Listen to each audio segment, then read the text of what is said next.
One of England's most famous cases of necromancy occurred during the 1960s in Bedfordshire, gaining an unwelcome notoriety for the village of Clophill in Bedfordshire, a reputation which still attracts those with an interest in magic. Clophill is a village clustered on the north bank of the River Flit, Bedfordshire, almost midway between Luton and Bedford. Prior to the incidents of necromancy, Clophill became famous for the A6 murder, which I do recall as a child, but only vaguely, along with the Moors murders. Being later, my memory is stronger of Raymond Leslie Morris, the Cannock Chase murderer, and Donald Neeson, the murderer known as the Black Panther. The Black Panther had kidnapped and eventually murdered a local girl, only a year older than I, Leslie Whittle of Highley, whose father's coaches were commonly seen in the Shropshire of my youth. James Hanratty, 4th of October 1936 to 4th of April 1962, also known as the A6 murderer, was one of the final 8 people in the UK to be executed before capital punishment was effectively abolished. He was hanged at Bedford Jail on the 4th of April 1962 after being convicted of the murder of scientist Michael Gregson, aged 36, who was shot in a car on the A6 at Deadman's Hill, near Clophill, in August 1961. Garston's girlfriend, Valerie Stone, was raped, shot 5 times and left paralysed. I recall it because the guilty verdict was controversial at the time. He claimed to have alibis in Liverpool and Rhyl, both places I knew well, despite being unaware of Clophill, or probably even Bedfordshire at the time. However, recent DNA testing would appear to have proved his guilt. The old St Mary's Church was built around 1350 and replaced by a new church in the 1840s. Gradually fell into ruin, and as an inactive church, had restoration carried out for secular purposes in the early 2010s. The new church in the High Street, built 1848 to 1849, it's the only Church of England. It's the only church of the Church of England in the parish, which reflects the civil parish, having the A6 Bedford Road as its western limit.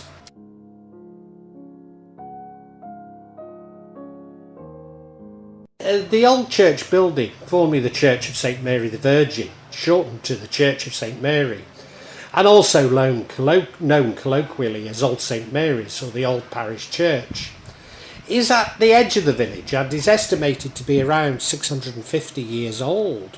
Locals claim that the church faces the wrong direction, and this is responsible for its hauntings.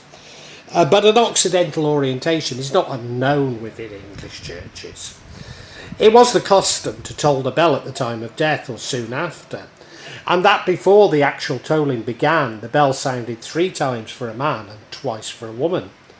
2 of the bells were removed to the new church, leaving a 3rd bell to be tolled. The burial ground was still in use in 1862, and a licence was obtained for a new burial ground east of the churchyard, but it was not used until 1896. It sits on the crest of Graysand Ridge, offering views over the surrounding countryside. Its graveyard is a haven for wildflowers and wildlife. After the church moved to the village centre, incorporating various items of the old church, the old building was converted and used as a mortuary chapel, but in the 1950s it fell into ruin. A woman named Sophie is thought to be one of the ghosts that haunt this church. Her coffin was discovered hidden in the nave. A World War I Air Force mechanic named George is also thought to wander around the headstones, looking for his friend's grave. On the night of August the 14th, 1956, thieves stripped the lead off the roof of the old church. Fortunately, they were unable to steal the lot. This event marked the beginning of the decay of the old church, as without a waterproof roof, the walls started to crumble. The Church of England no longer has responsibility for the Old Parish Church, nor is it deemed to be consecrated. Legally, it is the responsibility of Central Bedfordshire Council. It first acquired local, then more widespread notoriety in the 1960s as a result of the desecration of a number of the church's graves, with the attendant sensationalist suspicions of Satanism and black masses. On the 16th of March 1963, in a street in Clophill, a local couple saw two youths from Leagrave, Luton, on a long bike ride and playing with a human skull. Uncommon in a small village like Clophill, but maybe not so shocking in Luton. The youths claimed that they had taken it from inside St Mary's, where they discovered it stuck on a broken piece of window frame that had been jammed into a wall. On the floor were a breastbone, pelvis and leg bones, laid out in a pattern used for the Black Mass, as it was described in newspaper reports of police statements. Scattered cockerel feathers and tracings of two Maltese crosses, infilled in red, one newly done and the other somewhat weather-worn, were found inside the church. The rector of the time, the Reverend Leslie Barker, reported that 6 graves of females had been tampered with before the stone slab above the 7th, that of Jenny Humberstone, an apothecary's wife, who died in 1770, aged 22, had been dislodged and the coffin broken open. A Barker, speaking to the press, stated that Satan worshippers are known to use a female at the centre of their ceremonies, and his church warden ascribed the damage to some kind of devil worship. Certainly 10th of March in 1963 was a full moon and may have been an auspicious night for necromancers. It was also some 3 days after the snow had begun to thaw from the big freeze winter of 62-3, something I remember vividly. The police reportedly stated that an animal sacrifice was commonly described in accounts of satanic rites.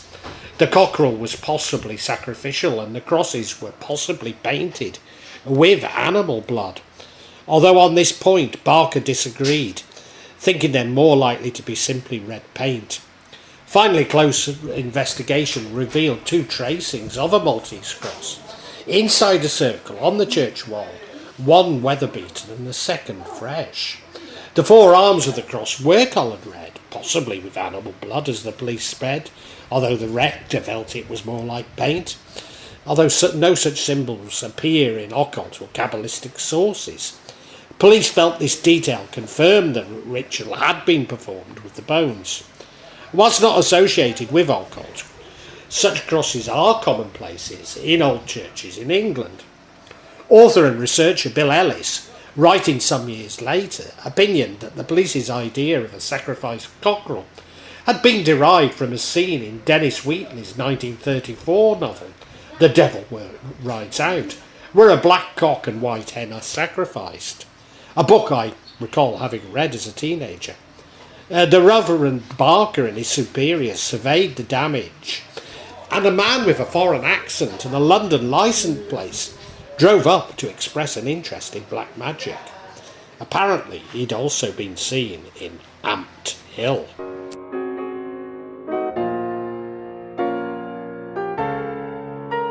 The remains of Jenny Humberstone were reinterred on the 23rd of March, but as the incident was not an isolated one, probably thanks to a newspaper frenzy, her grave was desecrated again on 2 occasions before the 2nd of April, and the church had become a nighttime attraction for local teenagers. Humberstone's grave was resealed, but it was reopened on the night of the following full moon, and there was great demand for books about magic at Luton Central Library. Discovery of the heads of 6 cows and a horse in Bluebell Wood, Caddington, south of Luton, on the 9th of April, was linked to the desecration at St Mary's, fuelling further interest. An inspector of the Royal Society for the Prevention and Cruelty of Animals, John Goodenough, noted that the heads were arranged on the edge of a circular clearing and that all but 2 were missing their jawbones, a part he claimed sometimes used in black magic. Indeed, locally it was said that Amped Hill was a centre of Satanism. Something I can believe, as contrary to popular perceptions, middle-class commuter towns like Ampthill are often more associated with sex than more traditional centres of witchcraft. Indeed, I would characterise Ampthill as a town, as a commuter town, which seems to be home to a number of London taxi drivers. But a local newspaper had interviewed a student from Salsoe Agricultural College who admitted to having visited the church 2 years previously with a group of students. They'd killed a cockerel, spread his feathers and blood around, and drawn a Celtic cross as a huge joke that doesn't seem so funny now. In Ivinghoe, west of Luton, police found a burning cross surrounded by bones and other paraphernalia. 2 young men admitted responsibility, commenting, "It was all a harmless joke and neither of us has ever taken part in any voodoo rite or anything of that sort."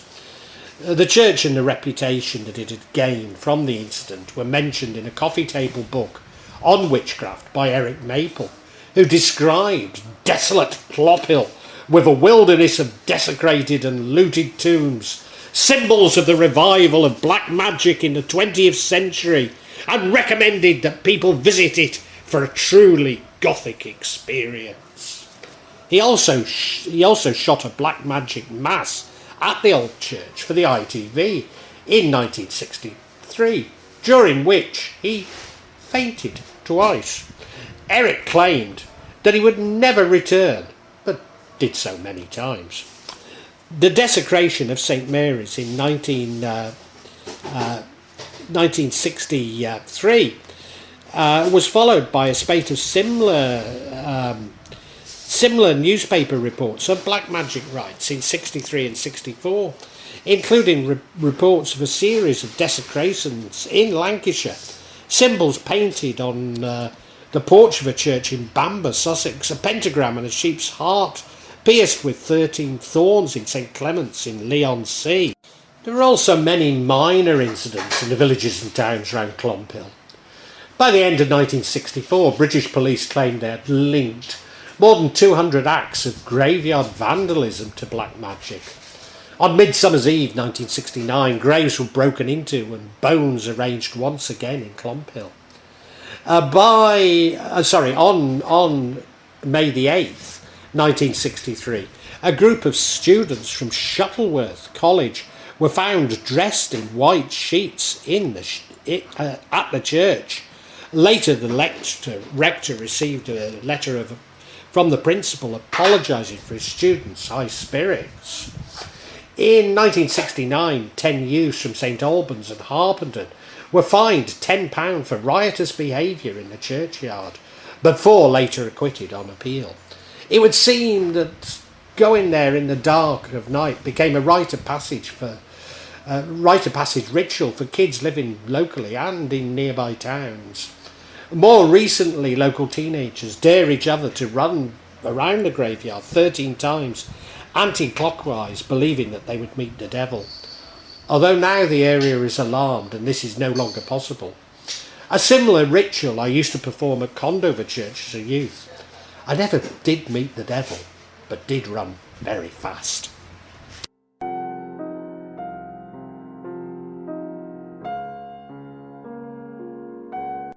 Reverend Leslie Barker retired in 1969 and reported that since the first incident in 1963, there have been numerous instances of graves being broken into and some sort of rite performed. There are reports which suggest that Reverend Barker was much affected by the desecrations of the church. Furthermore, he'd suffered from a number of personal tragedies. It's reported that Barker fled Clophill Rectory on Halloween 1969 and retreated to an isolated cottage on the outskirts of Hitchin. More likely he was simply advised to retire by his doctor, but he did move on Halloween. Certainly many teenagers did descend on the old church that night, but an occult ritual actually took place in Houghton House. He was horrified one morning near Christmas when he discovered the aftermath of a ceremony on a dirt track leading up to the cottage. Ceremonial stones and effigies had been burnt, and Barker confessed to a young couple who were living with him that the witches were trying to kill him. The reason was revealed to the couple, for Reverend Barker still had the bones of Jenny Humberston in his possession some 6 years later. This was because her tomb kept being desecrated, and he still retained her bones to prevent this. He had kept them safely locked away in the boot of his car, although he's known to have shown them to interested drinkers in local pubs for a free pint. His health was suffering, and it's said that he became convinced that dark witches had put a curse on him. Having suffered from regular personal tragedies and being aware of the use of black magic against me, I can sympathise, but remain sceptical. Although I cannot discount the effects of the press descending on his parish, demanding interviews with him on his mental health.